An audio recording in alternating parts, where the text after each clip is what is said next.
repair where I try to fix old technology. That being said, today I have a Nintendo 64 controller. It is by Performance. I paid $5.99 for it, as you can see on the price tag here.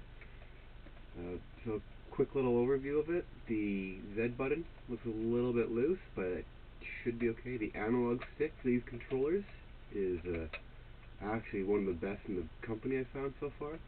And the buttons all seem to work fine. But that's not the issue. The issue with this is, so right here is a torn wire, and the black wire is actually cut. Over here there's another tear in the cord, and it looks like the black wire has a small nick in it. It's not cut there. Further down here there's another one. The black wire has a nick in it. And down here the red wire looks like it's got a cut in it. So I'm going to have to refix all these wires. Now, that being said, I have some really small shrink wrap to fix that. And to go back over the cord, I couldn't find any in black, but I have some white, and that'll be to go over top the main parts there. So it's always good to have shrink wrap in different sizes, or shrink tube in different sizes. So I have a larger size, medium size, and then a smaller size. It comes in more sizes than just that. So to be doing this today, I have some wire trimmers. I also like to use nail clippers as well. Like the shrink wrap you already saw. Little roll of solder. I have a nice little handy soldering gun here. And just a pair of pliers just to help cut some of the cord here, because I'm actually going to cut the cord where those damaged pieces are and then solder it back into place. Okay, so the first thing is we want to find the first section of damaged cord, and I'm just going to actually find where the wire is cut and just clip it right off. I'm going to peel back some of the case. This is where the nail clippers come in handy here.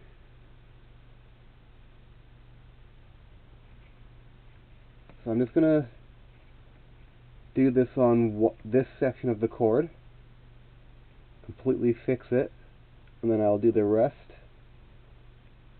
It's the same process really. So you can see here there's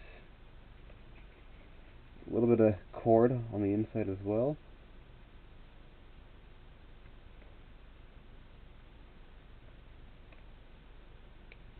Now remember, we want to get enough of the wire so that we can expose some of the copper. So this cord is going to be quite a bit shorter when I'm done with it. I mean, you could, if you really wanted to, get some more wires from somewhere else and elongate what we're doing, but these cords are pretty long and I sit pretty close, so that won't be an issue. So I'm pretty good at soldering, so I don't need such long cord or pieces.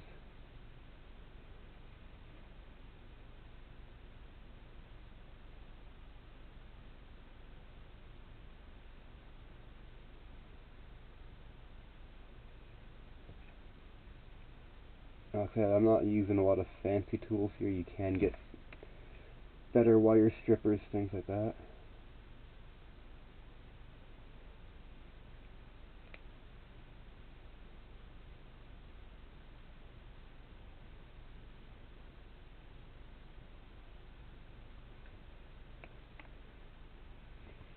So it looks like there's a bit of paper that's actually wrapped around these three wires.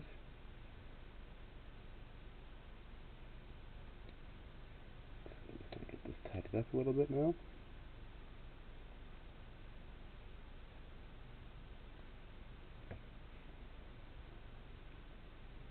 Okay, so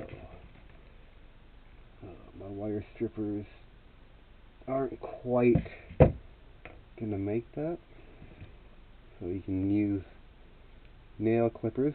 What I like to do sometimes even is get a small nail, like a finishing nail, and purposely cut it and make a small dent in the blade.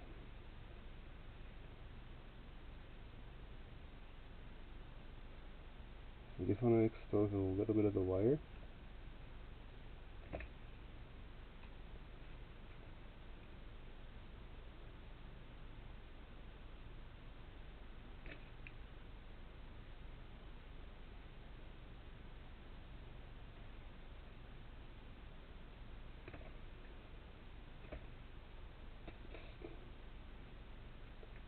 And yes, I'm using my teeth. I don't recommend doing that, but do as I say, not as I do.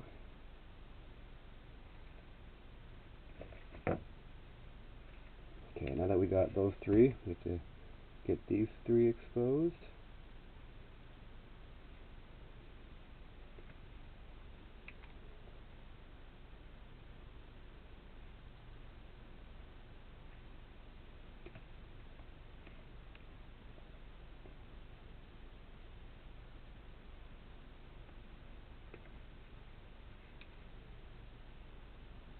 Okay, we only need just a small amount if you're good.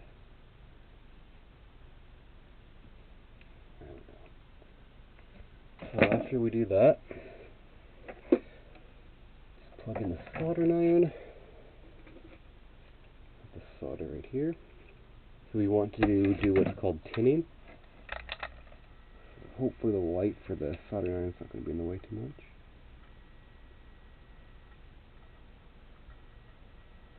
So tinning, basically just a little bit of solder, just enough to get the wire, just kind of coated in it. Solder the two wires together when it comes time to do that.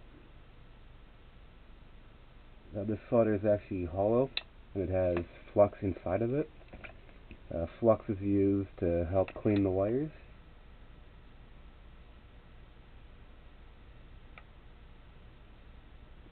And that's partially why you see so much smoke.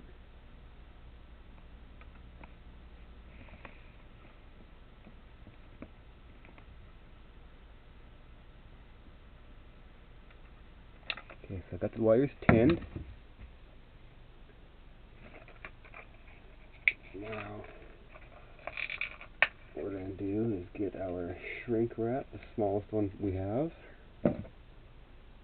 Just cut a few little pieces out of it.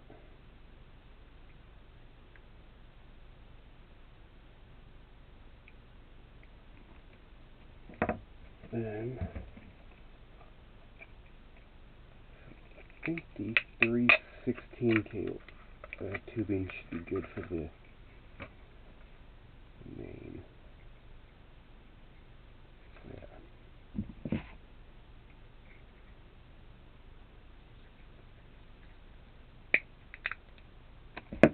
So always remember to put your shrink cabling on before you do this. So now, as you can see, I'm separating the wires like this. And this will just help me kind of see where I'm soldering them together. So before I solder them together, put the, I should have split that cable a bit more. So what I'm going to do, just cut down the side a little bit.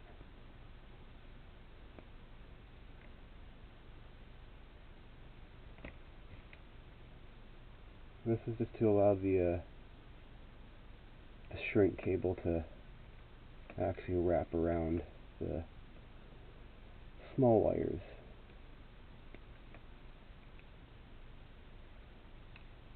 So I'm lucky here. The Nintendo 64 only has the 3 wires, as you see, whereas a lot of other consoles have quite a few more.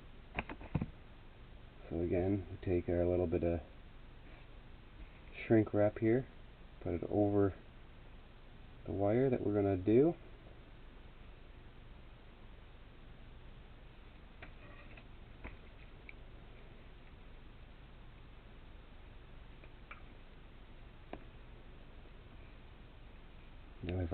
we have our white wires, and we're just going to solder them together.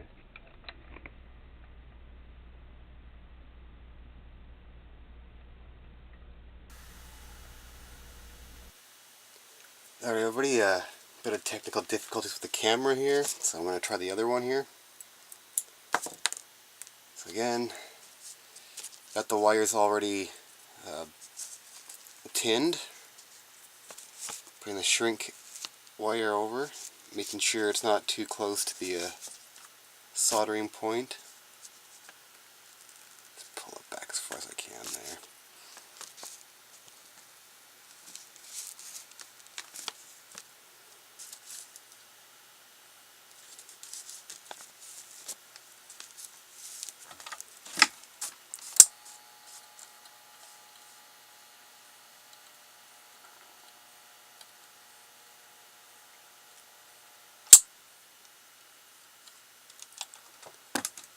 Okay, so that's the white wire. Now there's a couple ways you can put this together here. You can use the soldering iron itself and just kind of lightly touch around it.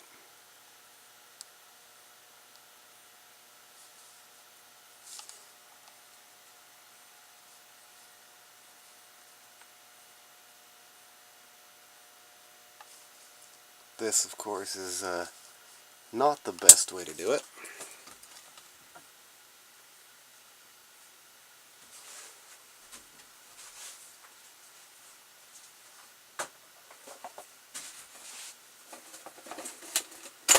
The best way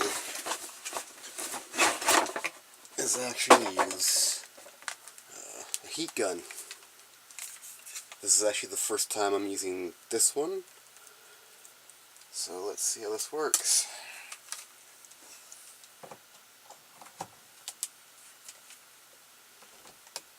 So before I actually do that, I'm just going to actually do up the other couple of wires. So do the red wire next. So the same process, just get the wire over there.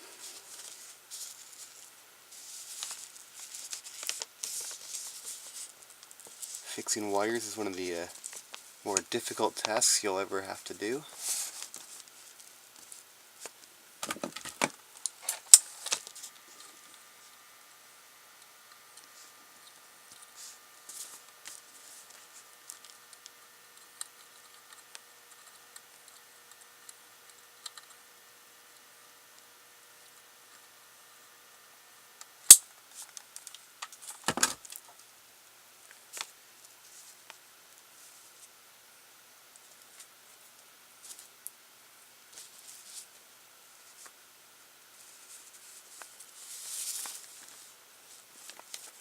Finally, the last wire in this set.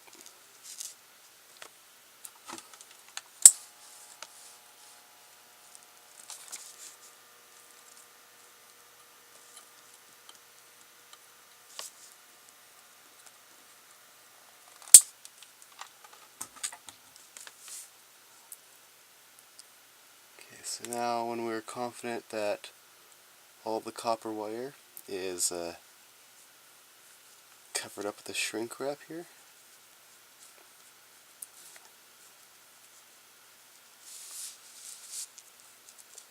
just take the remove all my other shrink wrap out of the way here.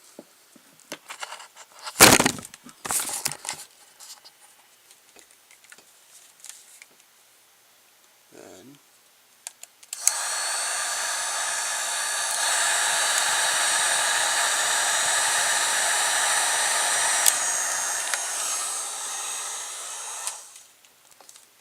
see, that does a really quick job.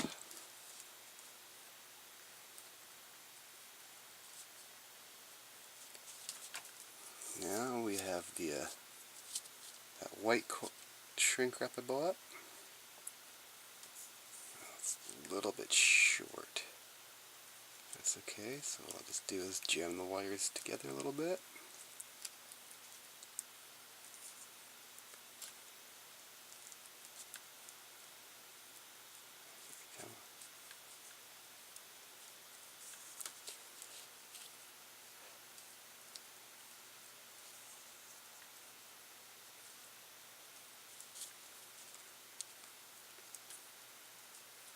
being finicky.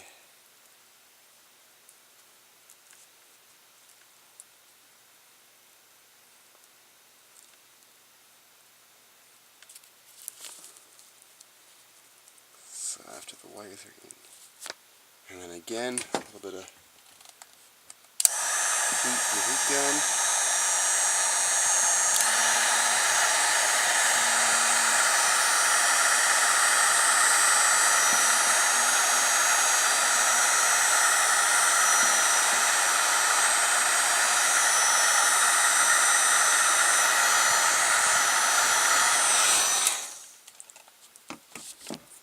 So I know this is not the prettiest job in the world, but that'll do. Thank you so much for watching, and I'm going to do up all these other little tears, and I'll show you if the controller works. Okay, everybody, so as you can see down here, here, and over here are the 4 points that I had to fix on this controller. So, as you can see here, the price was $5.99, and the solder and shrink was less than $1 for what I used. So this is about a $7 controller for me. There's a little bit of dirt in here. The analog works fine. All the buttons seem to work manually, except for the Z button. It's a little, I don't know, seems to press in really far. It doesn't spring back out. But I'm going to give this controller a test, and hopefully it should work. If the cord fix works, I'll let you know. Thanks for watching.